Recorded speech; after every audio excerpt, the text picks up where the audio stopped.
Just want to start real quick with a hello. And in this video, I want to discuss things. That's it basically. Thank you. Let's begin. Child stars have been aged up and hypersexualized for centuries. From Shirley Temple in a tiny dress, dancing and singing for grown men, blushing at their affections and giving them kisses, all the way through to Ariana Grande on the Nickelodeon set being made to simulate things that are, well, not appropriate. Just want to point out real quick. For one, those are two completely different circumstances from two different periods of time in history. Two, and this point will be more poignant later on as well, what does this have to do with anything? This has been a centuries-long issue in Hollywood that is always needed to change. I need to stop you right here. YouTube is a free platform where anyone can upload a video. And I mean anyone, Hollywood is not. I'll get more into this. But keep this thought in mind. However, over the years, there have been many rules in Hollywood that have changed, like the child labor laws. Why start your video like this at all? You just immediately contradicted yourself. And that's why we saw in the 80s and 90s an influx of child stars who were twins, like Mary-Kate and Ashley Olsen, Dylan and Cole Sprouse. How do you feel about your life looking back at it? Oh, yeah. You know, like... I consider it to be an incredible privilege now, I'll be honest. I genuinely, if I think back, I don't know where I'd be without acting as a kid. I have to admit, I had the tremendous privilege of being raised around an identical twin that was going through the exact same circumstances as me at the same exact time. I consider to be an incredible privilege, honestly. I do too. Yeah. I wouldn't trade every single thing in my life for anything in the world. I love my life. I feel so lucky. I've only ever been treated well. Anything I went through in my life was in my personal life that I had to experience as a human being outside of, you know, our job. I tell you, middle school, high school, way harder than anything I've ever had to deal with on a set. What happens when a child star is unregulated? Or in an unregulated arena that has no rules? Well, this is where we get into the lack of regulation in a very new phenomena of internet child star/influencers. Two things here. For one, Tana Mojo is not a child star. And two, Jojo Siwa is not an internet star.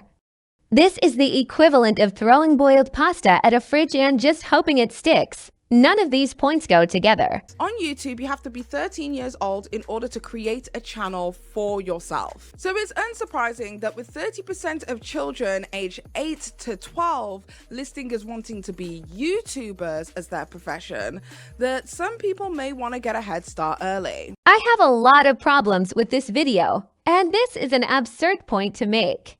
This kid's parents made a channel for him and forced him in front of a camera for years doing toy reviews. I honestly don't know a lot about this kid. I'm not the demographic for a toy review channel, but it's misleading to say the least that a child being forced into doing YouTube is the equivalent of someone like Tana Mojo, who made her own YouTube channel. Introducing Tana Mojo, a child influencer/star who created their channel almost 10 years ago in 2015. In the year 2015, Tana Mojo was 17 years old. I don't care who you are, a 17-year-old is not a child. So think back to this person's intro with the child actors being abused, and now this subject matter. You are sitting there telling people a 17-year-old person is a child star. What are we doing here? Whilst being a minor on the app. Let's be honest, we're using the term minor a little loosely here.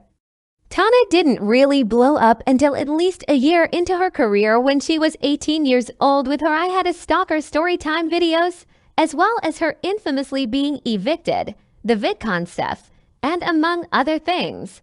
Gaining virality and fame for her sexual-themed story times. The barely legal influencer. Right there, look, she admits she's stretching it, LOL. I love being vindicated. A barely legal influencer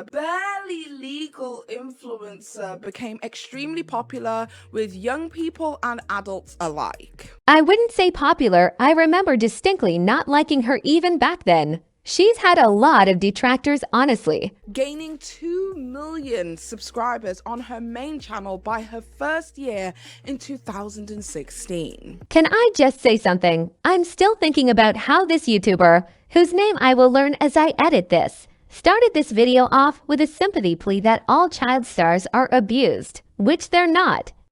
Not all of them, and there are now laws in place to help prevent that. Then pivots to someone who was not a child star, in any way at all, to try and make her audience feel sympathy for her.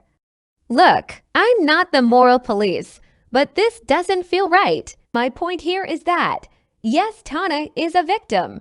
I believe her, but we do not have to change her backstory to make her more sympathetic.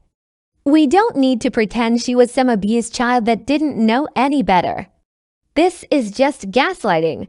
You can be a victim and not a good person. Now, recently, the story of a 17-year-old Tana mojo being statutory R-worded by a 25-year-old Cody Ko, another famous influencer with over 6 million subscribers, raised questions to do with internet safety and minors. I wouldn't necessarily even say that child safety is the issue at hand when it comes to this particular conversation. And I think that's the completely wrong approach to take if I'm being honest. The problem here is that some people are siding with the abuser instead of the victim because of the victim's past actions. And here is where we have to call a spade a spade. Tana has done problematic stuff her whole career. It's easy to discredit her, especially when she's known to exaggerate and just flat out lie for content. And as for Cody, he's being radio silent to try and step away from these allegations, which says a lot about him. He's waiting for everything to blow over, but he has the quote nice guy image and Tana doesn't. My point here is that bad people can be victims. You can dislike someone and what they stand for, and still have sympathy for them. And what happens when internet stars and celebrities and people of interest and influencers get aged up and sexualized long before they've even come of age? I hate to break it to you, but this happens every day. As many people on the internet did not take these claims and allegations seriously. I think this is where you should have focused your video. Not why is no one treating what happened to a 26-year-old woman 9 years ago like she's Shirley Temple. Although she has been vocal about what it is that she has alleged Cody Ko to have done all those years ago. And this is mainly because I believe, well, Tana mojo has been sexualized her entire YouTube career. She is the one who sexualized herself. These are some of her first uploads to the platform. At some point, you have to put some responsibility on what people choose to upload to their own YouTube channel. But that led me to the question, why wasn't Tana mojo shielded and protected by the adults around her? And did those who attempted to shield her have her best interests at heart? I'm looking at you, Gabby Hanna. Why are you looking at Gabby Hanna and not Tana's parents or manager? And why is there literally no smoke for creators like Shane Dawson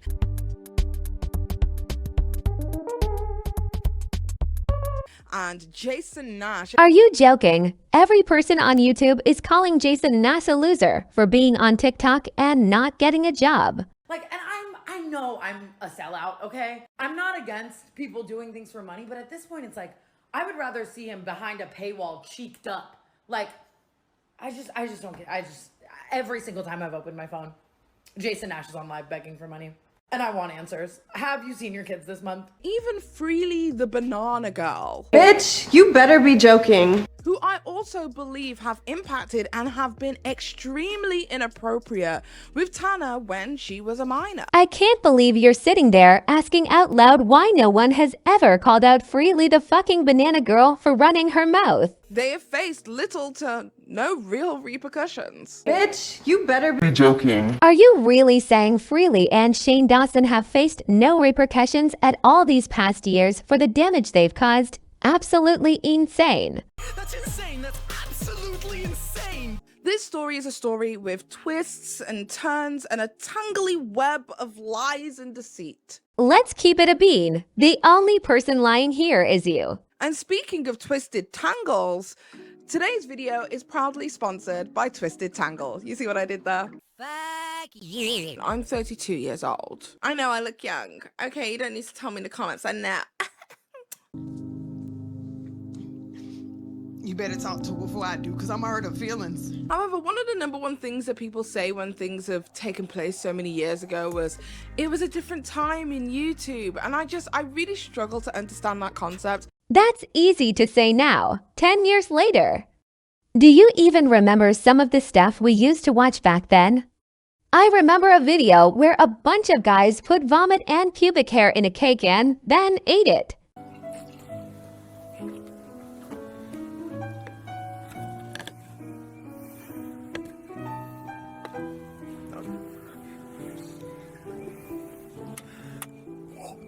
Not a cigarette.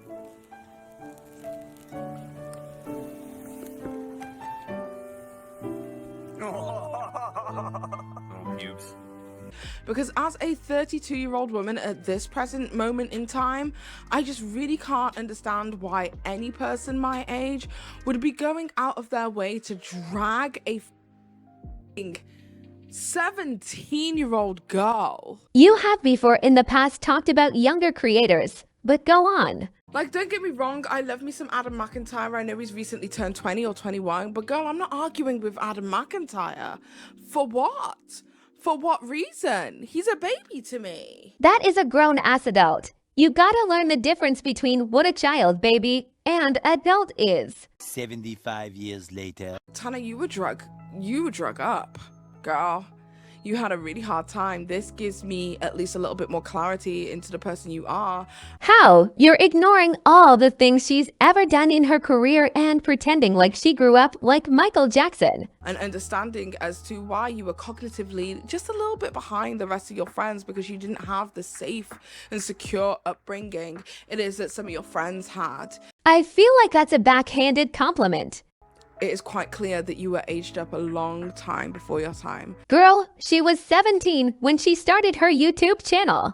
And the reason that nobody helped was because you viewed her as much more older, more mature, more civilized, more provocative than she actually was. Oh, brother, this guy stinks! But this isn't a situation where we need to question Tana Moja for her decisions as a young person. You're not fooling no one, you're not even fooling you. So why not? This is a moment where we need to question the regulation on YouTube for minors. Why? What happened with Tana was outside of YouTube like 9 years ago. And if minors should be able to put themselves on the internet forever, they already do. Of their own volition at the age of 13 and upwards. They already do. And what it is that we can actually do to protect them. Stop giving your kids social media accounts until they actually turn 13. Including those of us who surround these young influencers at these parties. And what it is that we should be doing to protect them from the influence of drugs, alcohol, and all of those kind of things. You're conflating like 5 different problems as one. This is maybe one of the most disingenuous videos I've ever seen on this platform. What are you even talking about? Tana, you are doing a great job, sweetie, and you will be fine. That much I know. You're a testament to your character. Cool. So anyways, I just want to say I'm not a cold-hearted robot. I do feel sympathy for what happened with Tana. However, that is not an excuse to pretend like she hasn't been problematic at all. Here's some things she's done that are sus. Now, of course, the whole reason that she was being criticised in the first place was for using the N-word, and so I don't want to seem like I'm defending Tana in this situation because though iDubbbz was perhaps a little creepy and bigoted, Tana was doing equally immoral and offensive things in using these slurs freely. So then, in February 2017, she released a video titled An Apology. This was after iDubbbz's Content Cop had come out. This was not received well, as although she did apologise for how wrong she'd been in the past, the damage had already been done. So then, after establishing herself in 2017 as a controversial YouTuber, what really put her on the map in an even more negative way was the 2018 fiasco that was TanaCon. The event was marketed as a free event, but you could optionally upgrade to a VIP ticket for $65. The event promised meet and greets, a concert, private signings, a gift bag, and a chance to meet a bunch of featured creators such as Colleen Ballinger, Shane Dawson, Bella Thorne, and Casey Neistat, to name a few. The VIP tickets in particular were supposed to give you a fast pass for meet and greets. However, this was all held in a hotel with a capacity of about, I believe, 1,000 to 5,000 people, which was, to put it simply, a lot less than the amount of tickets sold, meaning that most people were left out in the sun for hours and hours with no food or water, basically just burning. But the inside also wasn't much better. The event was disorganised, everyone was in the same line regardless of what ticket you had, though most people noted that they couldn't find anyone who had actually got a free ticket. One fan said, "The line was chaos when we got there and no one knew where the end was or even what they were certainly in line for. When we finally found out what we assumed to be the end, the line wrapped around the parking lot. We stood in line for literally 4.5 hours in the hot sun. I currently have second-degree burns on my shoulders from sunburn, and eventually after hours of people just burning in the sun or wandering around in confusion, the event was apparently cancelled, and people started demanding refunds, and that's just scraping the surface of all the ways that this event hugely failed on so many fronts." I'm partnering with Kenza Cosmetics, and they are doing a promotion right now where all of their makeup brushes are free. All you have to do is pay the shipping. I'm obsessed with so many of them,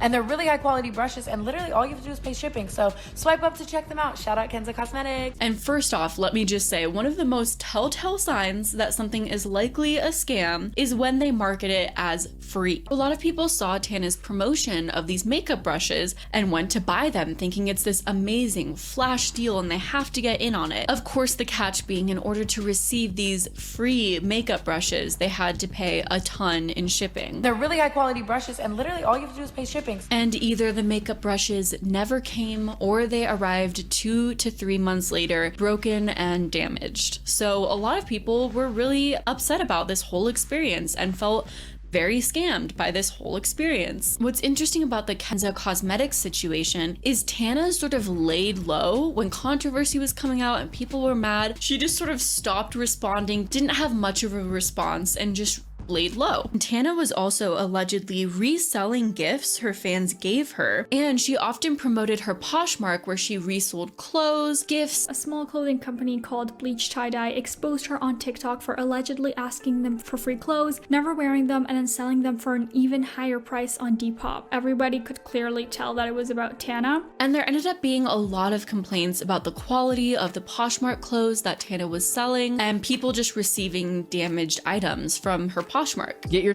together, because this is unprofessional and bad for your brand, boo. I want to respect Tana Mojo for being a hashtag girl boss, but I really can't when you're manipulating your fans, taking advantage of them, and screwing them over for wanting to support you. Tana has been accused of scamming her fans once again, this time through creating a lingerie line that she once again promoted as this like awesome, special, unique line, when once again a quick Google search shows the same pieces or eerily similar pieces being sold on AliExpress, Alibaba, and Shein.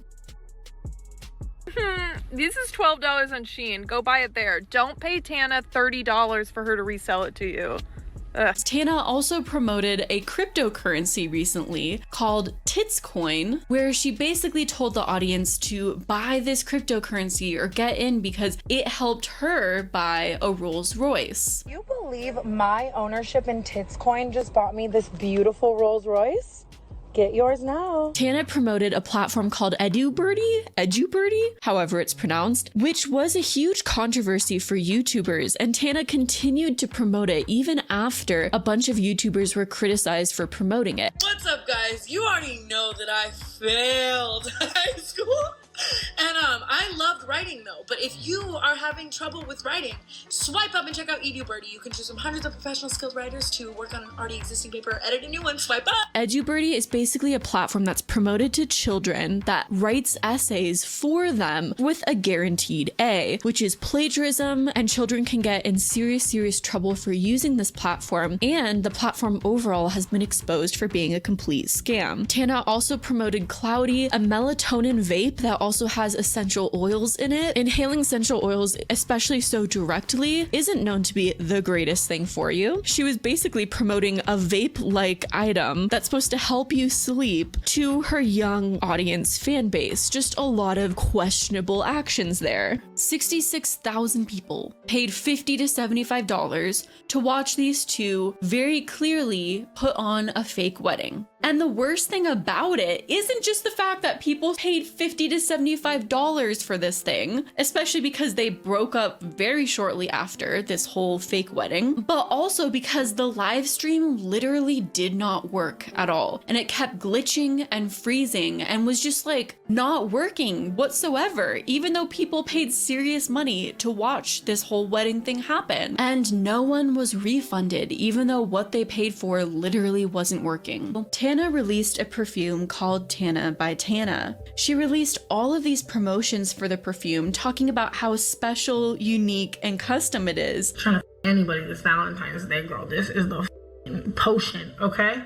Big spray. Look at that mist. Look at that cap. Look at that smooth application of the cap. Only for people to find out with a very, very quick search that the same perfume bottle that she was selling was being sold everywhere on sites like AliExpress and Alibaba for 30 cents. Tana launched her own OnlyFans, and a lot of people were complaining about it. Basically, Tana was just posting Instagram photos and basically clickbaiting a ton of people to pay money for her OnlyFans, which ended up causing a ton of problems for other OnlyFans creators because the platform ended up getting a ton of complaints from people who had paid for these major influencers that weren't delivering what they promised to deliver on the platform, to the extent that OnlyFans had to change their rules, put more restrictions in place, and it made it really hard for other creators on the platform to be able to succeed. Tana decided to further capitalize off of her OnlyFans success through creating Tana's Angels Agency. That's a tongue twister. Supposedly to help others gain success off of OnlyFans. She's basically not only encouraging them to go into OnlyFans, but she's also encouraging them to sign up through her agency, where she takes a huge chunk of their money. Tana offered photos of her, if you catch my drift, in exchange for votes, which she called Booty for Biden, which is basically voter fraud. Owing the potential issues with hashtag Booty for Biden, Tana actually got her YouTube verification removed.